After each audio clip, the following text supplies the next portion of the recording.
वहुवा खैरुल मुईन। फ़न खिताबत का ये हमारा तीसरा और आखिरी दौरा चल रहा है और इसमें हम मुसलसल ये बयान करते चले आ रहे हैं कि अपनी तकरीर को खुद कैसे तैयार करें और अपने मौजू को किस तरह से परवरिश दें, अपने मौजू को किस तरह से फैलाएं। लिहाजा इससे पहले हमने अर्ज़ किया था कि दर्स के हवाले से कि अपने वो अल्फाज के जिसके ज़रिए से वसाअत दी जा सकती है, उन अल्फाज को हमने वहाँ पर बयान किया है जिससे पहले वाले दर्स में। आज जो बयान करना है वो ये है कि आपका कोई भी मौजू हो, उस मौजू को दूसरी जिहाद से देखा जाएगा। बाकी चीज़ों के साथ इसका क्या राबता है, क्या ताल्लुक है, वो देखा जाएगा।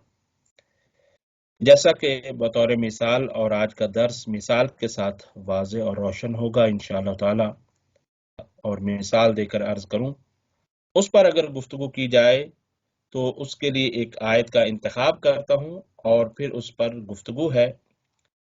आयत का इंतखाब यूं है कि इरशाद रब्बुल इज़्ज़त ये हो रहा है, या अय्युहल्लज़ीना आमनुस्बिरू वसाबिरू वराबितू वत्तकुल्लाहा लअल्लकुम तुफ्लिहून।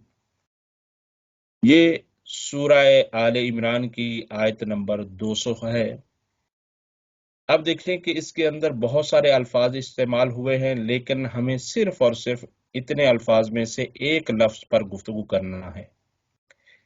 ना ईमान पर गुफ्तगू करना है, ना सब्र पर, ना तकवा पर, ना फलाह पर।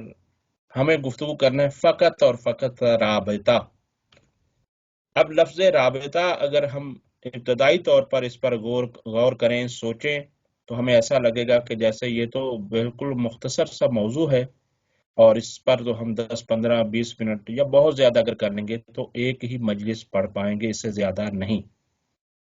लेकिन अगर गौर करें और अपने जहन को एक दफ़ा आज़ाद छोड़ दिया जाए तो अब ये मौजू इतना फैलेगा, आप अंदाजा करेंगे कि इस पर एक अशरा नहीं बल्कि कई अशरे पढ़े जा सकते हैं सिर्फ लफ्ज़ राबिता पर, इस आयत के लफ्ज़ राबिता पर। आप सोच रहे होंगे कि शायद बहुत ज्यादा मुबालगा कर दिया, हम तो सोच रहे थे एक दो तकारीर मुश्किल है और ये अशरा और फिर कई अशरे।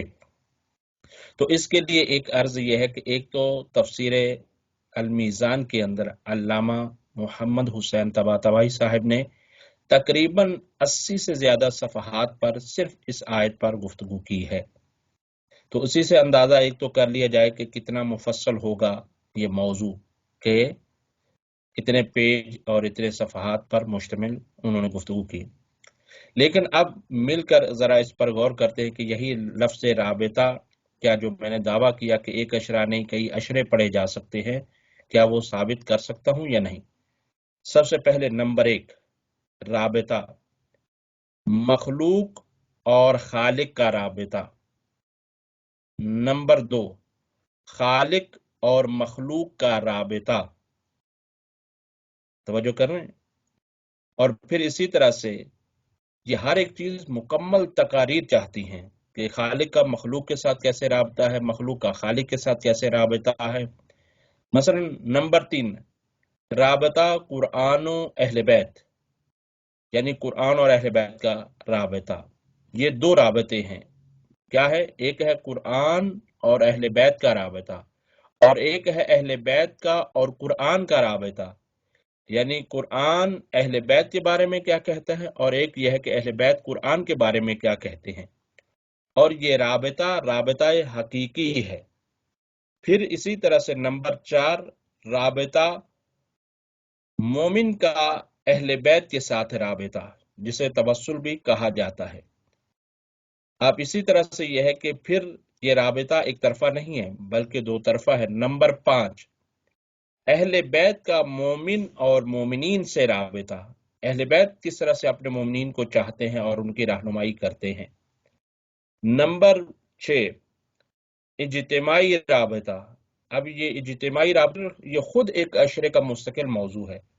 जैसे اپنے بیوی سے رابطہ، بچوں سے رابطہ، خاندان سے رابطہ، دوستوں سے رابطہ اور علماء سے رابطہ. بعض دفعہ ان میں سے بعض رابطے منقطع ہوتے ہیں، بعض رابطے تو ہوتے ہیں لیکن بعض رابطے منقطع ہوتے ہیں. جیسے علماء سے رابطہ انسان کا ہونا چاہیے، جیسے ہمارا رابطہ ڈاکٹر سے ہوتا ہے کہ اگر ہم مریض ہو جاتے ہیں تو ہم ڈاکٹرز کے پاس جاتے ہیں، اسی طرح سے ہمارا علماء سے رابطہ، اسی طرح سے خاندان والوں سے. بعض اپنے بیوی بچوں کے حق میں بہت اچھے ہوتے ہیں لیکن خاندان والوں کی پرواہ نہیں ہے، اور اس کے برعکس بھی. یہ باقاعدہ بہرحال پورے عشرے کا خود ہی ایک موضوع ہے. پھر اس کے بعد یہ ہے کہ نمبر 7 انفرادی رابطہ. یعنی انفرادی رابطہ یعنی شخصی رابطہ، خود اپنے آپ سے رابطہ. کتنے لوگ ہیں کہ باقی سب لوگوں کا درد ہے، فکر ہے، لیکن اپنی کوئی فکر نہیں ہے، اپنے بارے میں کوئی سوچ نہیں ہے، اپنے بارے میں کوئی اپنے آپ سے خود رابطہ نہیں ہے. یعنی اپنے آپ سے کبھی پوچھا نہیں کہ تم نہیں تھے، تم آ گئے، کہاں پر ہو، کہاں جانا ہے. یعنی یہ خود اپنے سے رابطہ بھی ہونا چاہیے. نمبر 8 روح اور جسم کا رابطہ. یہ بھی ایک اہم رابطہ ہے اور مستقل موضوع ہے کہ روح اور جسم کا کیسے رابطہ ہے، کیسا تعلق ہے، کب سے یہ رابطہ برقرار ہوا روح اور جسم کا، اور اسی طرح سے یہ رابطہ کس طرح سے یہ چلتا رہا اور کب تک یہ رابطہ رہے گا. اس میں یہ ہے کہ معاد قیامت کے بارے میں گفتگو بھی آ جا سکتی ہے، اور پھر یہ ہے کہ وہاں پر روح اور جسم کا رابطہ ہوگا یا نہیں ہوگا، یہ پھر ایک مستقل موضوع ہے، لیکن موضوع وہی ہے، رابطہ. پھر نمبر 9 عمل اور جزا کا رابطہ. یہ بہت اہم ہے. اس حوالے سے دیکھیں آپ سب کے سب یہ محنت سے سب چیزیں جمع کی گئی ہیں. تو بہرحال یہ ہے کہ عمل اور جزا کا رابطہ، یہ ہے اس میں سوچنے کی بات یہ ہے کہ ہم جو عمل کرتے ہیں اس کا جزا کے ساتھ کیا رابطہ ہے. یعنی یہ عمل کے بدلے میں ہمیں جنت ملے گی یا ملتی ہے، یا یہ ہے کہ یہ مستقل موضوع ہے. یعنی یہ خود ایک، یعنی عمل اور جزا کیا یہ ایک ہی چیز ہے یا الگ الگ چیزیں ہیں. اس پر بہت زیادہ اہم ترین گفتگو ہے. تو عمل اور جزا کا آپس میں کیا رابطہ ہے؟ تو اس کا جواب یہ ہے کہ عینیت کا رابطہ ہے. یعنی عمل عین جزا ہے، یعنی عمل ہی ہمارا جنت ہے، عمل ہی ہماری جہنم ہے، نعوذ باللہ. تو اس وجہ سے یہ ہے کہ یہ رابطہ کیا ہے، یہ بہت ہی پیچیدہ اور اہم ترین گفتگو ہے. تو یہ آپ نے دیکھا کہ ملاحظہ فرمایا، اور اسی طرح سے آپ اور بھی اس میں اضافہ کر سکتے ہیں سوچ کر کہ کیا کیا رابطہ اور بھی ہوتا ہے. تو الحمدللہ مثال کے ذریعے سے یہ بات واضح اور روشن ہو گئی کہ جب اگر ہم کسی موضوع کے اوپر کام کرنا چاہیں تو اگر ہم اس کو کھل کر سوچیں گے اور سمجھیں گے تو پھر ہمارے موضوع کے اندر اتنی وسعت آ جائے گی کہ ہم اس کو سنبھال نہیں پائیں گے. تو بس یہ ہے کہ ایک شے کو دوسری شے کے ساتھ ایسا کر کے ہم اپنے موضوع کو وسعت دے سکتے ہیں. بس اسی کے ساتھ آج کا درس اختتام پذیر ہوا. آج کا موضوع یہ تھا کہ ہم اپنے موضوع کو کس طرح سے وسعت دیں. والسلام علیکم ورحمۃ اللہ وبرکاتہ. سید جاوید